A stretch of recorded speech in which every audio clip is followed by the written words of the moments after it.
Are you looking for a daily project report template? Well, if that's the case, then you've come to the right place, because today I'm going to be sharing with you a report template that I've been using and optimizing for quite some time now. So as you can see, I've got the template open in front of me. If you did want to download this template all pre-done for you, save yourself a little bit of time, then there will be a link in the description below in order to get your hands on it. Otherwise, I'm actually just going to walk you through how I built this template and just some recommendations along the way. So I'm going to do that in a separate tab. So if you did have a little bit of time and you wanted to know exactly how I got this formatting and how it all works, then you just carry on watching the video. So the first thing you need to do is to open up your spreadsheet tool of choice. In this video, as you can see, I'm using Excel, but you could use Google Sheets for this. You could use Numbers if you're working on a Mac. Alternatively, you could use a project management software, assuming it had this kind of functionality. So the first thing that I would recommend that you do is you give your document a title. Just makes it really, really clear exactly what this is, and it's particularly useful if you send this to other stakeholders as well. So I would put something like Daily Project Report.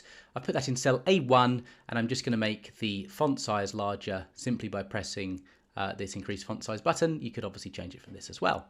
I'd like to bold that, and then you could change the colouring of this text. I think grey works really well, it's really professional. But this is something that you can play around with in terms of the colouring. You could tie it into your organisation's branding as well. That's a really, really good idea, perhaps something you may want to do. After that, I would recommend building a little content area which just gives a little bit of high-level information as to or on the project itself. So I like to create something like a box for the project name. It's important to put the project manager or who's in charge of this particular document. Chances are it is you, the project manager. I then would suggest something like an area for the report date and also the projected completion date of the project. That's useful to have as well, just to keep in mind and just keep that kind of up to date as well. So we've got these little 4 content areas, and then what you can do is you can use something known as all borders. So on the home ribbon, if you click all borders, and then we can just kind of, if I double left click on that column, it expands the column to the width, to a suitable width so that it fits on one line, and you can do that here on column E. We're going to do the same here. And this just gives us little content boxes. So that was a mistake. So essentially what you could do from here is put this in a grey actually, and then I'll discuss. And then it just gives you these kind of boxes for the information to be inputted, and it just looks really nice. It keeps it really neat. It makes it really clear exactly what that is. You can also bold these out as well. That is also quite a nice thing to do. I'm going to make this a little bit smaller, so these look, these are in sync. I'm actually going to put this in a black for now, actually, just so it all ties in. Now, I will be turning the grid lines off in a later part of this video, but it is useful to have them on as you're building this, just so that you can it just makes it a little bit easier as you're going through it. Now it's about creating the content areas, and I'm going to recommend around 4 to 5 content areas, and let's build these out now. So the first thing I'd like to suggest that you have is a completed activities box. So obviously, as the name suggests, this is going to be where you basically document everything that you completed that day. So if you can imagine, you may want to have various tabs for your days, or you may just want to save this as a template and then you can update this as time goes on. But an area for your completed activities is really, really useful. I like to make this a little bit larger just because this is almost a heading, so it kind of differentiates it from the table underneath. And then for the table, we're going to put activity, a description. I'm going to merge these two. I'm going to leave a space here for a merge because the description area we like to have is probably good to have a little bit more content area. I'm actually going to leave a few columns. Yeah, it's good to have a little bit of a content area where, so as an example, if I merge this, it just gives you more room essentially to put in some additional content. Date due, and we could turn this into a date column, and you'll see that this works really well because we've got report date and project completion date. So everything in this column can be a date, which is really, really useful. So we could do that. And if you wanted to do that, you just right click on the column, format cells, and you just turn that into a date and press OK. That's how you do that. And then date completed. And you could do exactly the same thing for that as well if you wanted to. So I'm just going to do that. I'm going to bold all of these. Suggest that you center them, middle align them. And then we're going to put that grey same grey colouring as the fill, and then all we need to do at this point is we need to merge. I'm going to make 5 rows, so you can basically document 5 different completed activities. So 1, 2, 3, 4, 5, and then let's put an outside border around this. And that's essentially it for this completed activities column. So now you could put the activity in, you could then put the description. You could add additional columns here, but I just found that simplicity is sometimes better, and this usually ticks off everything you want to document. I'm just going to delete that row just because I want this a little bit higher. At this point, you can leverage all of your existing work by pretty much building out the rest of the template using this table that we've already created. So select all of those cells from B7 through to G13, Control C. I'm going to go down a couple of rows to B16 and press Control V. Now we're going to turn this into tomorrow's activities. So I've wiped out completed, and we'll turn that into tomorrow's activities. And then we've got activity, description, date due, and then this one is going to be status.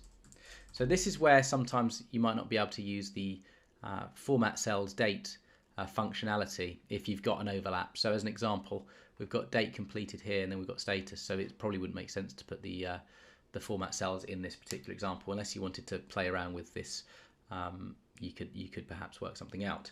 But we're going to have status, and I'm going to build the key in a moment. But let's just finish building the boxes because we're kind of on a roll here. So we've got tomorrow's activities. Let's go down a couple.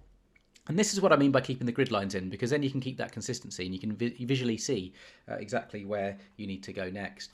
So I copied tomorrow's activities, the tomorrow's activities table, because I want the ongoing activities to have the status column, and you don't get that in the completed activities because everything's complete, so it wouldn't make sense having a status column. But we're going to have ongoing activities with a status column because tomorrow's activities, you might want to just have a few activities. Ongoing is obviously a lot more long term. It could be for the quarter. It could even be for the year. So you want to have an ability to put you don't want to put too much in your tomorrow's activities, and you want to have a longer scope with some of your activities. So that's the purpose of this box. And then all we need to do is create a couple more boxes. Well, you don't have to. I would suggest them. They're very, very useful. I would have a content area for key project successes to date. And this table only really needs to have success, where you literally give the success a name. A description, you could put overview in here. So it makes a little bit more sense. And then I would probably have an area for additional comments. And actually, while I'm talking about additional comments, it might actually make sense if I bring this out a little bit. I'm actually going to put this as a wrap text. I don't want that column to be too large. We don't need the status column.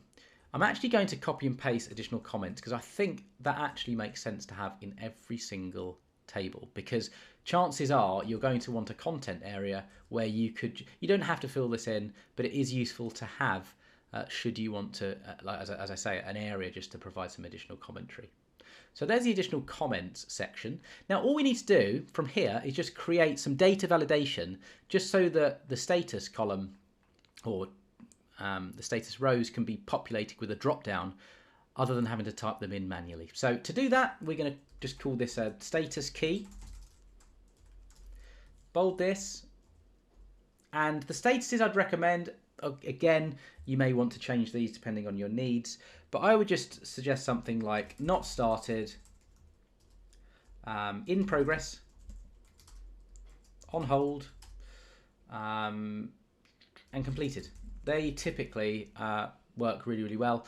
I'm just going to check that I haven't missed any out. Oh, we've got overdue. We've got overdue as well. That's probably a good one to put in. Sorry, I had to refer back to my template. I couldn't remember that off the top of my head. So I'm going to bold all of these.